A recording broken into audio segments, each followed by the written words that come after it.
करके मदरसों को इन पे ताले जरिए अवैध बने, इन पे सबसे पहले इन पे बुलडोजर चलाओ। बुलडोजर किस पे चलाओ? मदरसों के ऊपर। गुंडों की फैक्ट्री है, मैन्युफैक्चर होती है। एक कुल्हाड़ी रखिए, परसा रखिए। अब तरसूल का टाइम नहीं है। ये हिंदुओं की कमजोरी है, एक्शन का रिएक्शन नहीं होता, उन लोगों के इससे मनोबल बढ़ते हैं।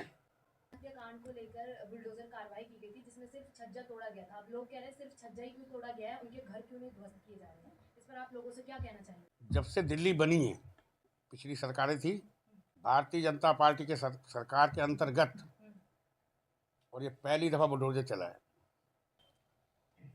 ये एक संकेतिक कार्य है, संकेत दिया गया है उन जिहादियों को। बाकी सरकार से मेरी भी मांग है, हिंदू समाज की मांग है, सनातनियों की मांग है, जो जो लोग इसमें शामिल थे उनको चिन्हित किया जाए। बुलडोजर रुकना नहीं चाहिए, उनके मकान ध्वस्त किए जाएं, वहाँ की जो अलाटमेंट डीडीए द्वारा की गई है उसको निरस्त किया जाए। ये भूलने वाला कार्य नहीं है।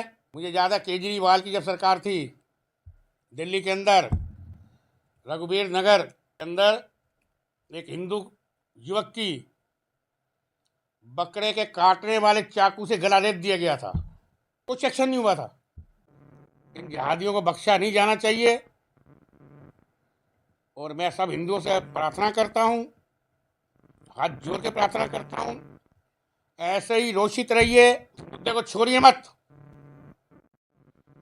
अपने खून को ठंडा मत होने दीजिए, अपने गुस्से को काबू में रख के अपना विरोध जारी रखिए। सर क्या कुछ कहेंगे? पहले रिंकू शर्मा मर्डर केस, फिर उसके बाद हीरा हत्याकांड और अब तरुण, ऐसे तमाम ऐसे कई और भी नाम हैं जो दिल्ली के अंदर सामने आए थे। आखिर क्यों बार बार हिंदू युवकों को ही टारगेट करके किया जा रहा है? ये हिंदुओं की कमजोरी है, एक्शन का रिएक्शन नहीं होता, उन लोगों के इससे मनोबल बढ़ते हैं। ये कह चुका हूँ, अपने डिफेंस के लिए, अपनी सुरक्षा के लिए, अपनी सुरक्षा के लिए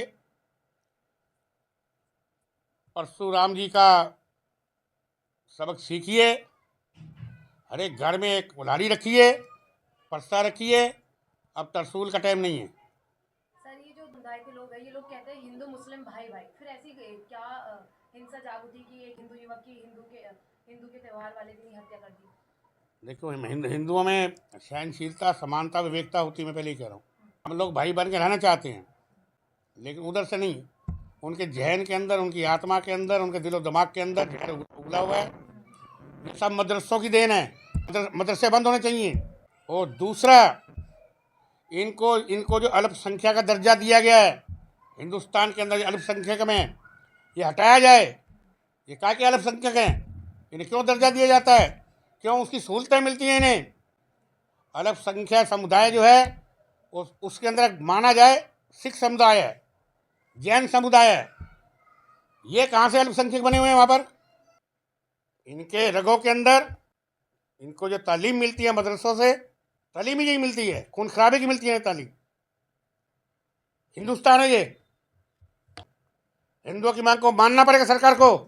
मैं हिंदू द्वारा मांग करता हूँ, एक तो जो कानून है 14 साल वाला हटाया जाए यहाँ से। वो जो दो पकड़े गए हैं उनके ऊपर तुरंत सामान्य जैसा मुकदमा होता है, धाराएं लगती हैं, वो लगा कर इसको ट्रायल कोर्ट के अंदर छोटी अवधि के अंदर इस केस को, इसका ट्रायल खत्म किया जाए और उन्हें फांसी पे लटकाया जाए। सर गंगा जमुना तहजीब की बात की जाती है, आज इस घटना की कोई भी मुसलमान निंदा क्यों नहीं कर रहा? मैंने पहले कहा उनके फितरत में नहीं है निंदा नहीं करना। क्यों करेगा निंदा वो अपने समुदाय की? सर एक तरफ तो भाईचारा कहते हैं, भाईचारा है भारत के अंदर, भाईचारा सबसे ज्यादा भारत के अंदर देखने को मिलता है हिंदू मुस्लिम। तो देख लिया सर, 1947 के अंदर देश आजाद हुआ था, 20 लाख हिंदुओं का कत्लेआम हुआ था खाली कलकत्ते के अंदर। 10 लाख हिंदू मारे गए थे बंगाल के अंदर।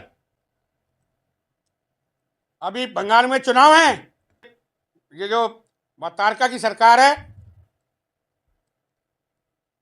उसके टाइम हिंदुओं का गला सर कलम करके लटका दिया जाता था ये। अब मैं तो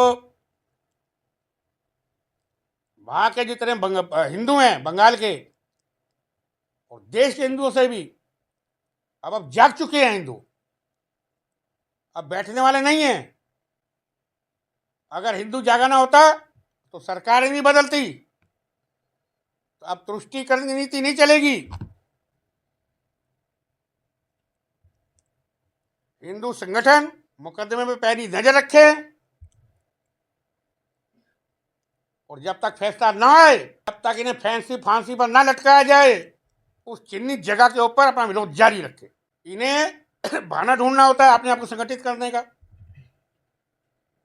मैं एक बात इसकी जड़ में जा रहा हूं, इसकी मूल वजह है मदरसे, शिक्षा प्रणाली। और कांग्रेस ने इनको अशिक्षित रखा। अगर इन्हें शिक्षा अच्छी मिली होती तो ये कर्म नहीं होते।